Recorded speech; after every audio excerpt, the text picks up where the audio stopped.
stake. So joining me now live, as promised, Texas Congressman Brandon Gill. Congressman, always good to see you. Welcome back, sir. Thanks for having me. You know, it's one thing when Democrats lie about the price of eggs or something, which, by the way, they've gone down something like 88% since the new Congress began with you last year and President Trump in office. But to deliberately lie about the progress being made by our men and women in uniform, to question the honesty of General Kane, are the Democrats rooting against America?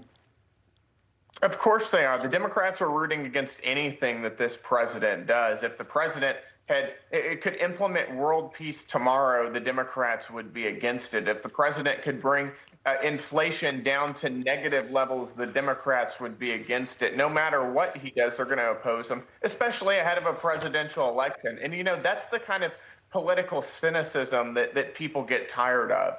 They want political parties on both sides of the aisle to be rooting for America, to love this country deeply, and to want what's best for the American people. And the reality is the Democrats don't. A lot of chatter about whether this deal in Islamabad will come together. There's various lists floating around with Iran's top 10 demands for the peace talks. Important to note that the White House says none of these demands have been agreed to by the president. These are just Iranian demands. But when you see them saying there must be a toll booth so they can get money, like $2 million a ship in the Strait of Hormuz, demanding an end to Israeli airstrikes on the terror group Hezbollah. Iran want to mention in this list the enriched uranium that's inside their country. How do you get a deal when some of Iran's demands at the start are so ridiculous? Yeah, you know, I think that we've got the best negotiator in chief in the White House right now. And I think that he's put, obviously, an enormous amount of pressure on Iran to come to the table and to be actually reasonable with us. You know, you hear how much you see it in his both in the way that he tweets and puts on Truth Social, and the way that he has knocked out their military. They don't really have a whole lot of bargaining chips left here. Mm-hmm. So I think the president knows how to bring them to the table, and he's going to do what's best for the country here. Let's turn to security here at home. It's heartbreaking to hear from these angel moms like we did a moment ago. I want to play another one because this woman's son, Ronald Da Silva, was murdered by an illegal. She made a really important point. Listen. I am a legal immigrant from Hungary, and I find it very offensive that my country gives sanctuary to criminals and not families like mine who follow the law.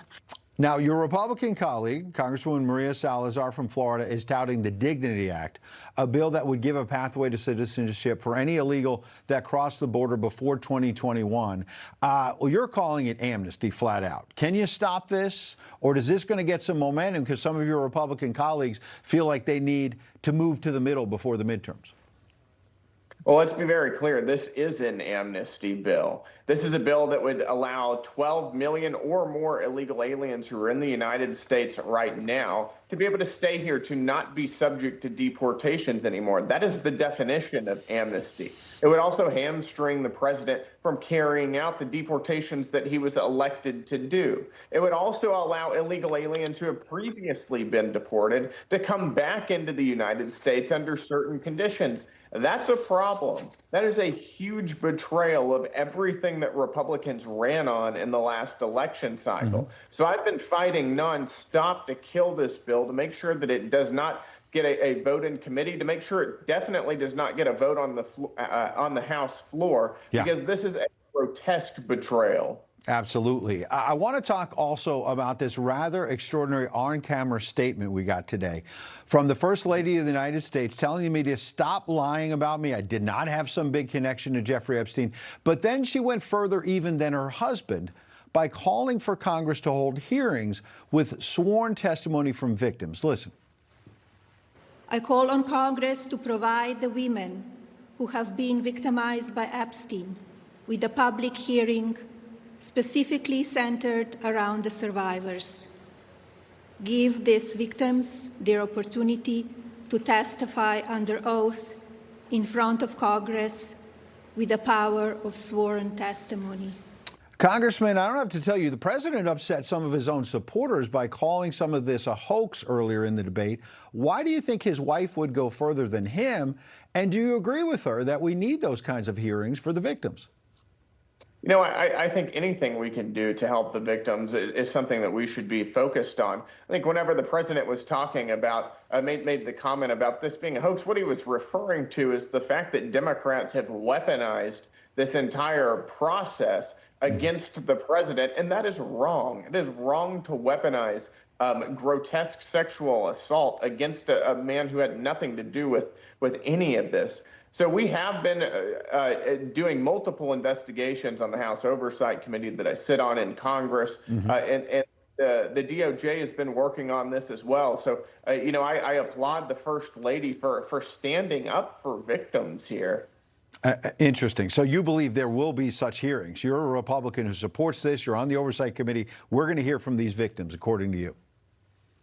Listen, we don't have any details of that yet, so I don't want to get too far ahead of it, but I think it makes total sense for us to have hearings with the victims. Absolutely. Okay, something big coming up. America 250, and we're all looking at Artemis 2. They're going to splash down tomorrow night. We're all praying that all comes together, a wave of patriotism.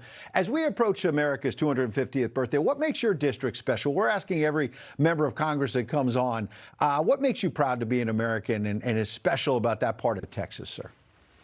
Well, I represent Texas 26 in North Texas, and obviously what makes this district special is the people. We've got the most patriotic, God-fearing people in the country right here in North Texas, people who love America and want to see her succeed, who love our culture and our heritage and want us to fight to preserve it. That is what makes Texas 26 the most special district, I think, in the country. On top of that, I also represent the Texas Motor Speedway, which is pretty cool. Hey, that's a great reason. I love that answer. Congressman, best to you and your family, and we're all looking forward to America 250. Thanks for coming on.